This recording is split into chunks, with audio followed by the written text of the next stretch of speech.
Hello students, welcome to my channel education with aspirants. आज हम लोग करेंगे मॉक टेस्ट 4 और मैं ऑलरेडी 1, 2, 3 मॉक टेस्ट करा चुकी हूँ। उसकी लिंक जो है डिस्क्रिप्शन बॉक्स में दी हुई है। और आपको अगर ये वीडियो अच्छा लगे, यूज़फुल लगे, तो आप मेरी चैनल एजुकेशन विद एस्पिरेंट्स को जरूर सब्सक्राइब कर लीजिए। यहाँ पे मैं एजुकेशन से रिलेटेड टॉपिक्स कवर कराती हूँ और रेगुलर बेसिस पे मॉक टेस्ट देती हूँ। तो चलिए आज हम स्टार्ट करते हैं अपनी पहली मॉक टेस्ट क्वेश्चन नंबर 1 से। क्वेश्चन नंबर 1 क्या है? Which of the following sampling technique is replica of quota sampling, यानी कि निम्नलिखित दिए हुए सैम्पलिंग टेक्निक में से कौन सा सैम्पलिंग टेक्निक कोटा सैम्पलिंग का डुप्लीकेट हो सकता है, यानी कि उसके समान हो सकता है। तो पहला ऑप्शन है कन्वेनिएंट सैम्पलिंग, दूसरा है सिस्टमेटिक रैंडम सैम्पलिंग, तीसरा है स्ट्रैटिफाइड सैम्पलिंग एंड फोर्थ है जजमेंटल सैम्पलिंग। तो पहला ऑप्शन जो है कन्वेनिएंट सैम्पलिंग। कन्वेनिएंट सैम्पलिंग का मतलब होता है कि रिसर्चर जो है वो बहुत ही ईजिली सैम्पल सेलेक्ट कर लेता है अपने कन्वीनियंट के हिसाब से। ईजिली अवेलेबल जो सैम्पल होते हैं वहाँ से वो लोग कलेक्ट कर लेते हैं, जैसे कि रिलेटिव्स हो, फ्रेंड्स हो, मॉल हो, बाजार हो, कहीं से भी वो सैम्पल सेलेक्ट कर लेते हैं। तो ये इसका आंसर नहीं है। नेक्स्ट ऑप्शन है systematic random sampling. Systematic random sampling में सैम्पलिंग एक सिस्टमेटिक तरीके से किया जाता है। स्टार्टिंग होता है रैंडम सैम्पलिंग से एंड फिर वहाँ पे जो रिसर्चर है वो एक सिस्टम में सैंपल को सेलेक्ट करता है। थर्ड, तो ये भी इसका ऑप्शन नहीं होगा। थर्ड ऑप्शन है stratified random sampling. Stratified random sampling जो है, यहाँ पे रिसर्चर एक पॉपुलेशन को जितने भी लेयर्स होते हैं वहाँ से वो सैंपल को सेलेक्ट करते हैं। तो डिफरेंट लेयर से जो सैंपल सेलेक्ट करते हैं, ये इसका सही आंसर है। क्योंकि कोटा सैंपलिंग में भी हम जानते हैं कि एक ग्रुप में जितना भी डिफरेंट ग्रुप होता है, for example general, SC, ST, OBC, जितना भी एक ग्रुप है मान लीजिए, तो उसका जो अलग अलग कोटा सेट होता है कि SC का होगा 25%, ST का होगा 10%, OBC का होगा 50%। तो ऐसा जो भी मतलब एक हम क्राइटेरिया बना देते हैं, कोटा फिक्स कर देते हैं कि उतना हमें सेलेक्ट करना है। तो उसी तरह से हम स्ट्रैटिफाइड रैंडम सैम्पलिंग में एक ग्रुप से डिफरेंट जो लेयर है उस लेयर से हम एक रिप्रेजेंटेटिव सैंपल सेलेक्ट कर लेते हैं डिफरेंट लेयर से। तो इसका आंसर जो है वो स्ट्रैटिफाइड हो जाएगी। जजमेंटल मैं आपको बता देती हूँ किसे कहते हैं। जजमेंटल सैम्पलिंग ऐसा सैम्पल जो रिसर्चर है अपने पर्पस के हिसाब से सैंपल कलेक्ट करता है। जैसे कि अगर रिसर्चर को कोई डिलिंक्विट चाइल्ड पे रिसर्च करना है तो वो डायरेक्ट डिलिंक्विट हाउस में जाएगा, वहाँ से वो सैंपल तो सेलेक्ट कर लेगा। तो इसका आंसर नहीं है। तो नेक्स्ट क्वेश्चन जो है, नेक्स्ट क्वेश्चन की तरफ हम चलते हैं। नेक्स्ट क्वेश्चन है question number 2। Question number 2, snowball sampling can be applicable in a situation when, यानी कि जो स्नोबॉल सैम्पलिंग है वो कौन सा सिचुएशन में अप्लाई किए जा सकते हैं।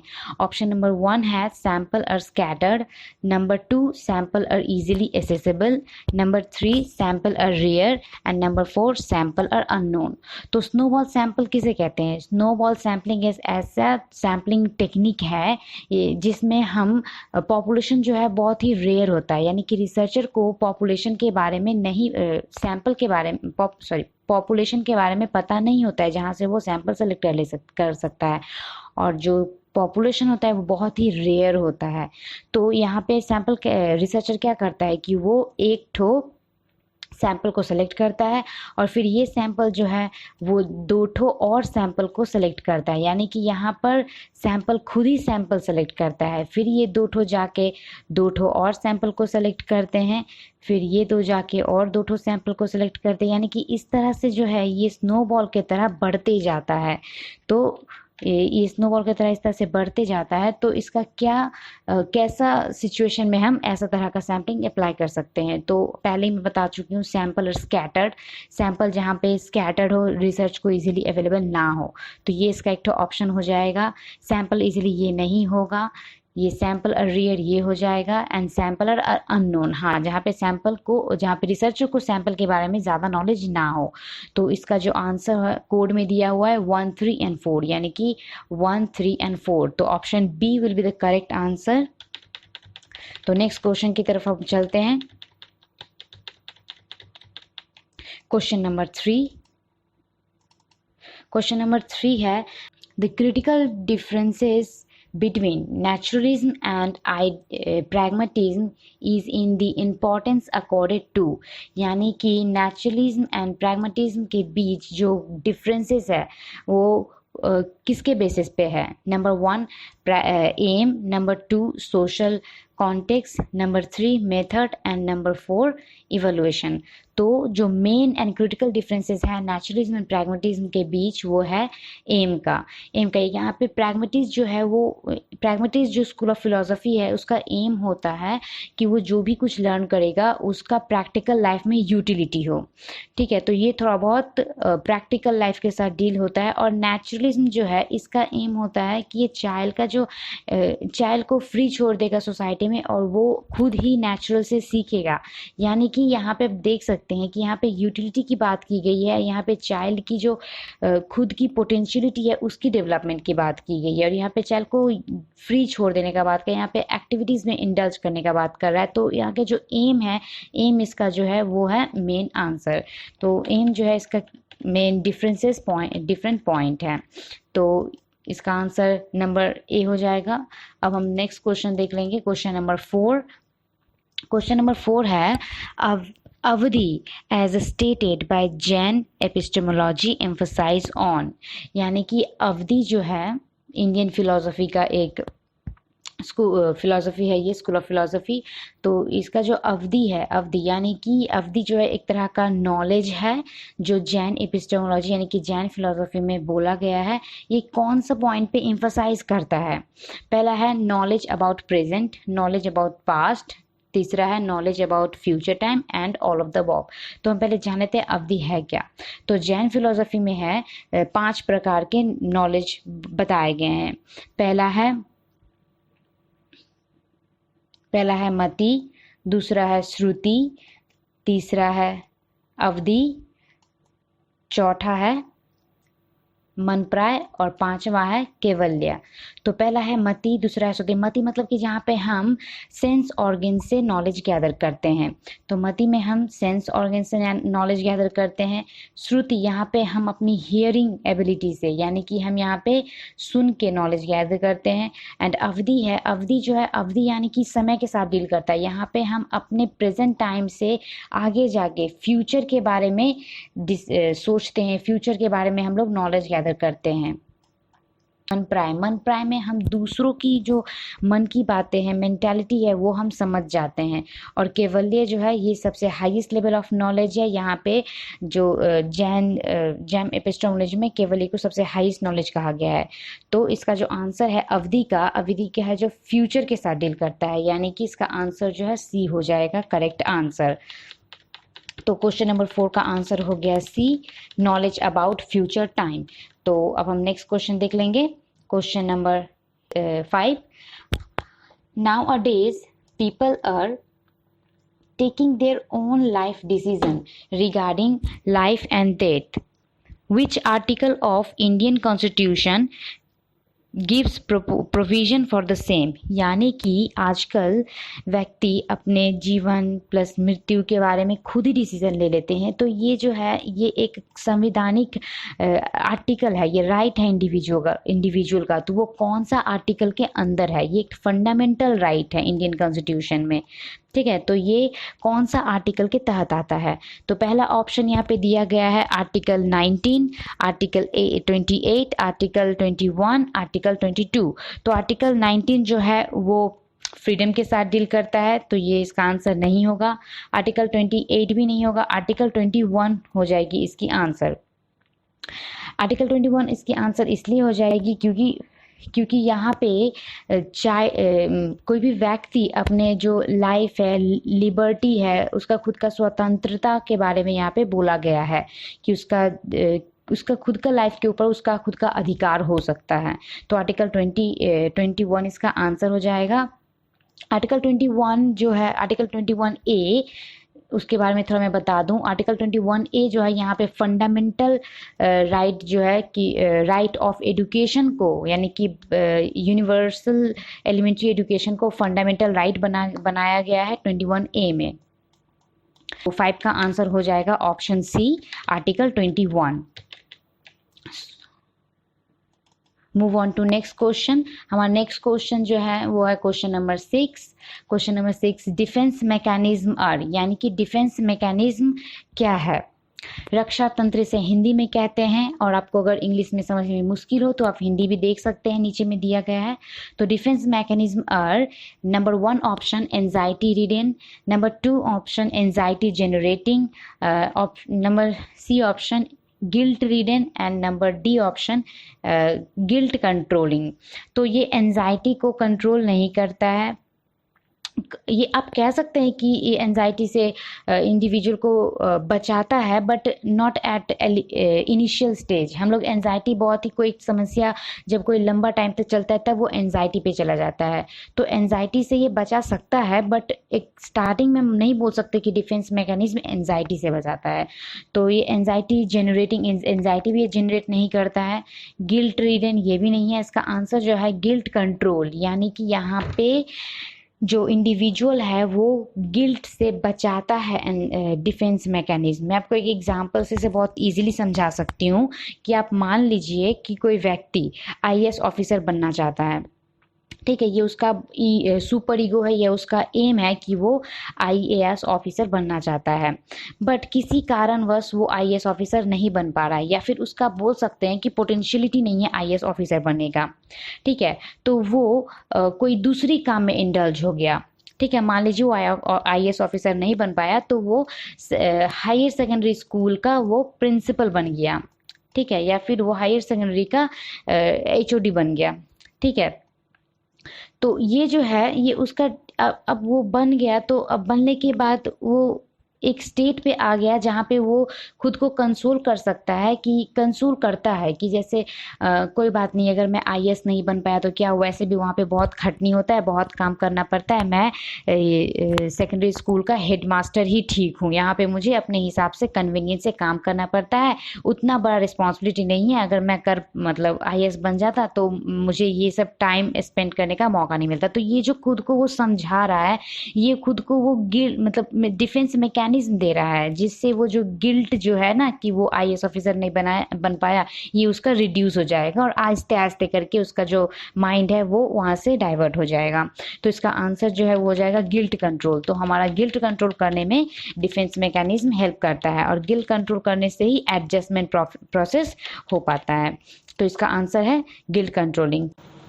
तो हमारी नेक्स्ट जो क्वेश्चन है वो है question number 7, which of the following does not apply to qualitative research, यानी कि क्वालिटेटिव रिसर्च में निम्नलिखित दिए हुए ऑप्शन में से कौन सा एप्लीकेबल नहीं है, यूज़ नहीं किया जा सकता है। तो क्वालिटेटिव रिसर्च किसे कहते हैं?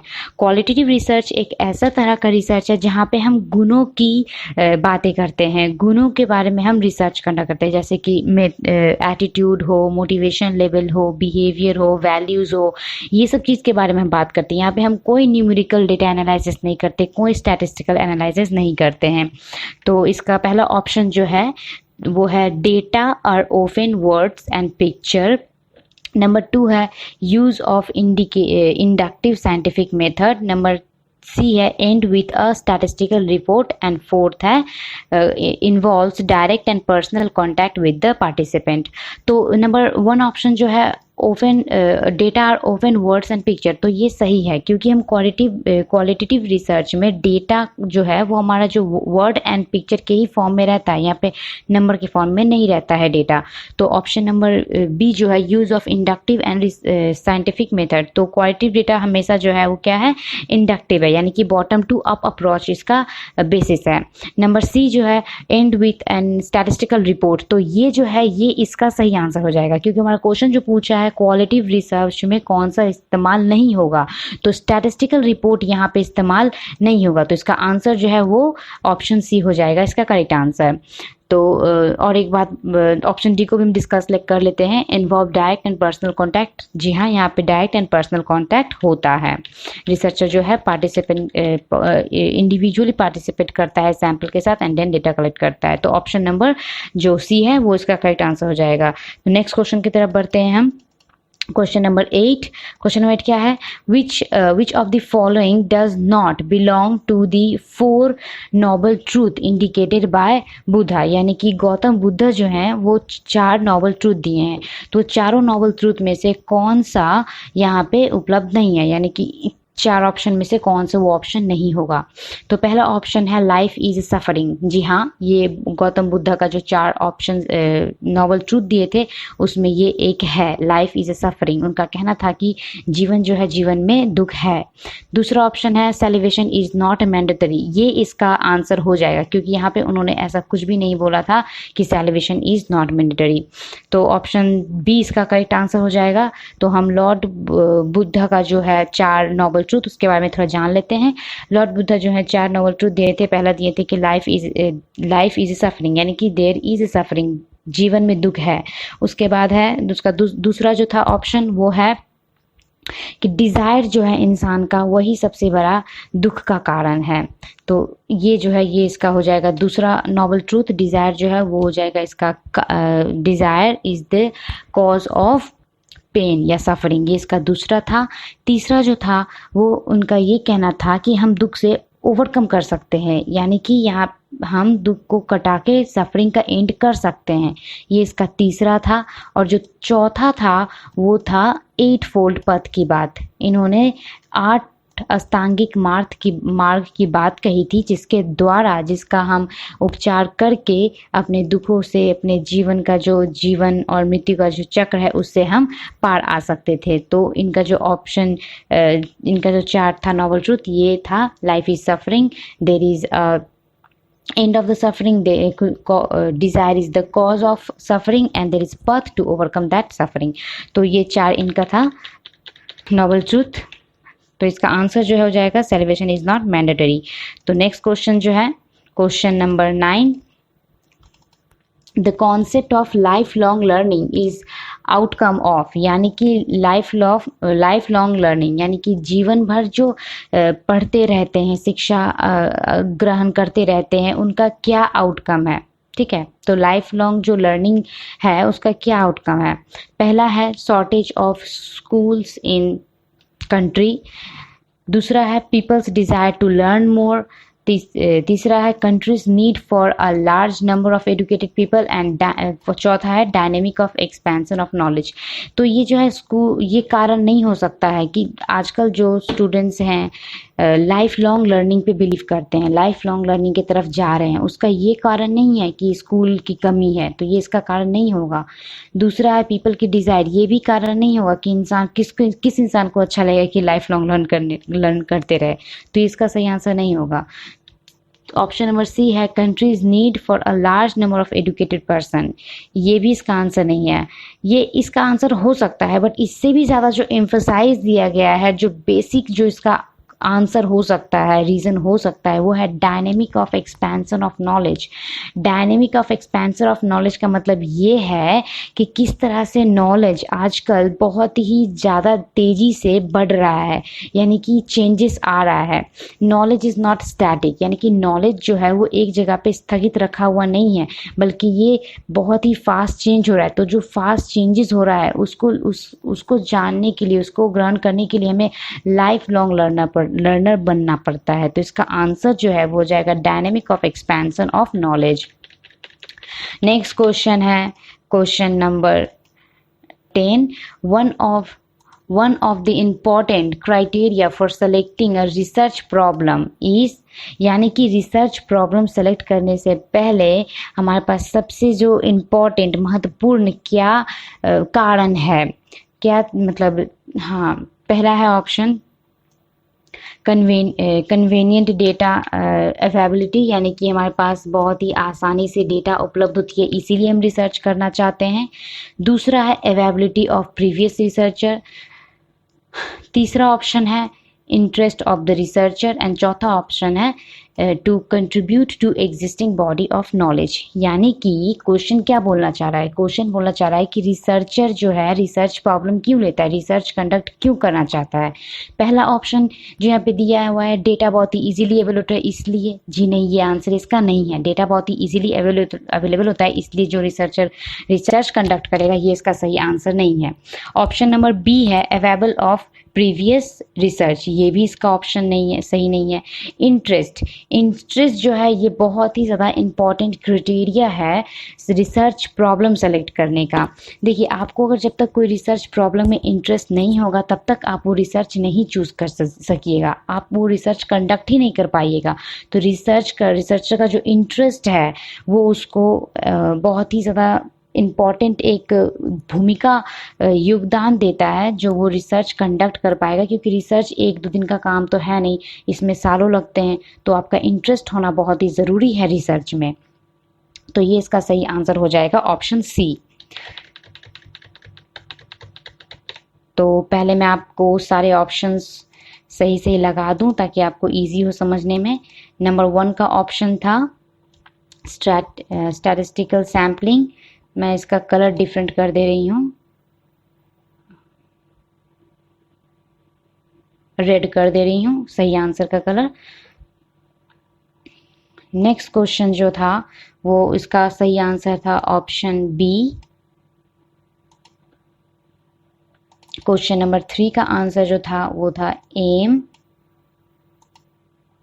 एंड क्वेश्चन 4 का आंसर जो था वो था फ्यूचर टाइम। 5 का आंसर था आर्टिकल 21। 6 का आंसर था डिफेंस मैकेनिज्म वाला गिल्ट कंट्रोलिंग, इसका सही आंसर था। 7 का आंसर जो था वो था स्टैटिस्टिकल रिपोर्ट। 8 का जो आंसर था वो था सैल्वेशन इज नॉट मैंडेटरी। 9 का जो आंसर था वो था dynamic of expansion of knowledge. And 10 का जो था वो था इंटरेस्ट ऑफ द रिसर्चर। तो ये कुछ 10 क्वेश्चंस थे, मॉक टेस्ट थे जो मैं आपके लिए लेके आई थी। मैं ऐसी मॉक टेस्ट लाती रहती हूँ। अगर आपको ये अच्छा लगा वीडियो तो आप मेरी चैनल को ज़रूर सब्सक्राइब कर लीजिएगा। मेरे चैनल का नाम है एजुकेशन एट एस्पिरेंट्स। और इस वीडियो को ज़्यादा से ज़्यादा शेयर करें, लाइक करें और अपना फीडबैक ज़रूर दें। आपका फीडबैक बहुत ही ज़्यादा वैल्यूबल होती है हमारे लिए, हमें पता चलता है कि आपको वीडियोस अच्छे लग रहे हैं कि नहीं। And so thank you so much मेरी वीडियो देखने के लिए। Stay tuned with education at aspirants.